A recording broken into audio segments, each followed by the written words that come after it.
السلام علیکم ورحمۃ اللہ وبرکاتہ۔ اس سے پہلی ویڈیو کے اندر ہم نے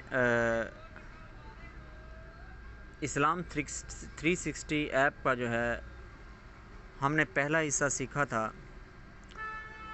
میں آپ کو یاد دہانی کے لیے نشان لگا دیتا ہوں۔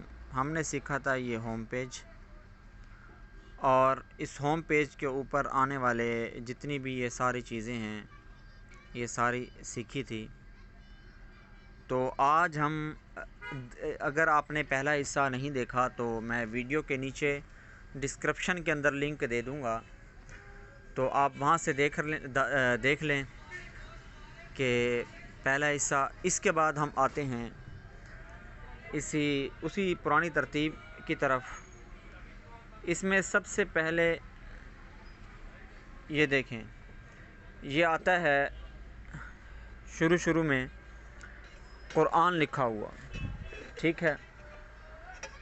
آج ہم اس قرآن کے متعلق پڑھیں گے اور سیکھیں گے کہ اس قرآن کے اندر جو ہے کیسے قرآنی معلومات کیسے لی جاتی ہے۔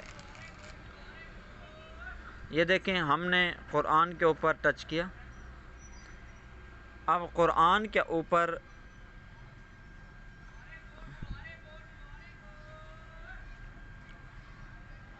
قرآن میں سے آپ یہاں قرآن پاک کے اوپر آ جائیں، ریڈ قرآن۔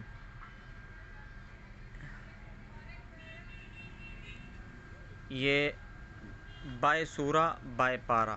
اگر آپ نے سورت کے حساب سے دیکھنا ہے تو یہ سورت، پارے کے حساب سے دیکھنا ہے تو یہ پارہ۔ تو چلیں ہم آتے ہیں سورہ فاتحہ کو کھولتے ہیں۔ سورہ فاتحہ کو کھولنے کے بعد اس کے اندر دو چیزیں ہیں، ایک سب سے پہلے تفسیر اور دوسرا ٹرانسلیشن۔ ٹرانسلیشن صرف ترجمہ ہوگا، تفسیر جو ہے یہ مکمل جس طرح نیچے آ رہی ہے یہ ہوگا۔ تو ٹرانسلیشن آپ کن کی پسند کرتے ہیں یہ سائڈ پہ آیا ہے، آپ کا تعلق، یا آپ جس مولوی صاحب کو پسند کرتے ہیں، جن بھی مفسر صاحب کو سننا چاہتے ہیں تو اس کی آپ ٹرانسلیشن سلیکٹ کر لیں، ٹھیک ہے۔ یہ ہے آیت در آیت پڑھنے کے لیے، ٹھیک ہو گیا۔ یہ پوری سورت کی جو ہے ٹرانسلیشن اور ساتھ ہلکی پھلکی تفسیر، ٹھیک ہے۔ ہاں، اگر آپ نے کوئی تفسیر وغیرہ چینج کرنی ہے تو یہ دیکھیں، یہ سیٹنگ ہے اوپر، یہ سیٹنگ کے اوپر آپ کلک کریں گے، یہاں سے آپ کوئی بھی تفسیر سلیکٹ کریں۔ میں نے تفسیر مفتی تقی عثمانی صاحب کی ترجمہ اور تفسیر جو ہے وہ سلیکٹ کی ہوئی ہے۔ اسی طرح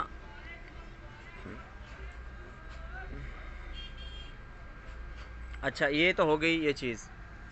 اس کے علاوہ ایک اور چیز ہے، اگر آپ قرآن پاک میں، یہ ہے اس کا، میں آپ کو جو بتا رہا ہوں کسی بھی آیت کا ترتیب در ترتیب مطالعہ کرنے کے لیے، انشاءاللہ اس کا جو اگلا حصہ ہوگا ہم اس کے اندر آپ کو بتائیں گے کہ کوئی بھی موضوع اگر آپ نے سلیکٹ کرنا ہے تو وہ کیسے سرچ کیا جاتا ہے۔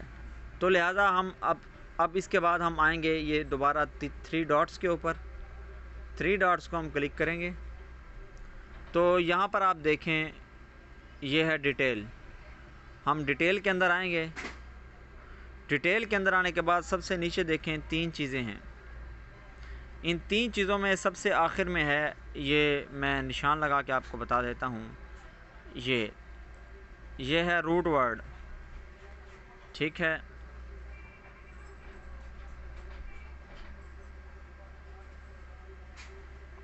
آپ جب روٹ ورڈ کے اوپر کلک کرتے ہیں تو اس کے اندر بسم اللہ الرحمن الرحیم کا مادہ جو حضرات عربی سے تعلق رکھتے ہیں، تو روٹ ورڈ کے تحت جو ہے یہ بسم اللہ کا مادہ جو ہے، بسم اللہ اصل میں تھا سمون، اور اسی طرح اللہ الف لام ہا اس کا مادہ ہے، رحیمہ مادہ ہے، اور رحیم کا بھی رحیمہ مادہ ہے۔ تو اس کے اندر آپ اگر مزید تحقیق کرنا چاہتے ہیں، مثال کے طور پر بسم اللہ کی، تو اس کے اوپر دوبارہ کلک کریں۔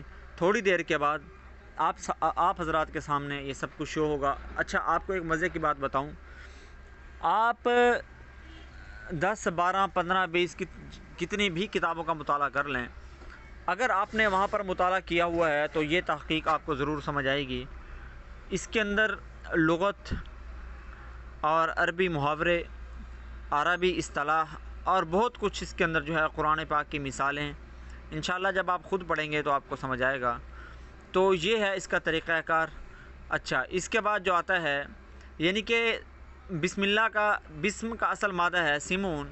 سمون کے تحت قرآن پاک میں یہ سامنے دیکھیں 493 جو ہے الفاظ استعمال ہوئے ہیں۔ یہ ہم جب اس کے اوپر کلک کرتے ہیں تو یہ دیکھیں سب سے پہلے ہے بسم لفظ استعمال ہوا ہے، اس سے بنا ہوا۔ یہ سورہ نمبر 1 اور ورلڈ آئی ڈی 1، اور پھر بسم اللہ سورہ نمبر 2 کی آیت نمبر پہلی ہے۔ پھر السماء، سما کا مادہ بھی سمون آتا ہے، اس کی یہ سورہ نمبر 2 اور یہ ورسز آیت نمبر 2، اور یہ ورلڈ آئی ڈی یہ 4۔ اب لہٰذا تو یہ ہے اس کا طریقہ کار، یعنی کہ اس کا دوسرا حصہ۔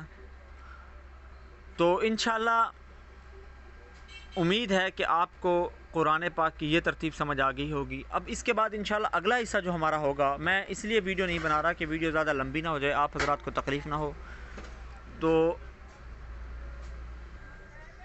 انشاءاللہ ہماری مزید ویڈیو دیکھنے کے لیے آپ ہمارے چینل مولانا محمد ابوبکر کو بھی سبسکرائب کریں، اور مزید جو ہے لائک اور شیئر کر کے جو ہے اپنے دوستوں کو ہمارا چینل ہماری حوصلہ افزائی بھی فرمائیں۔ تو تب تک کے لیے اللہ حافظ۔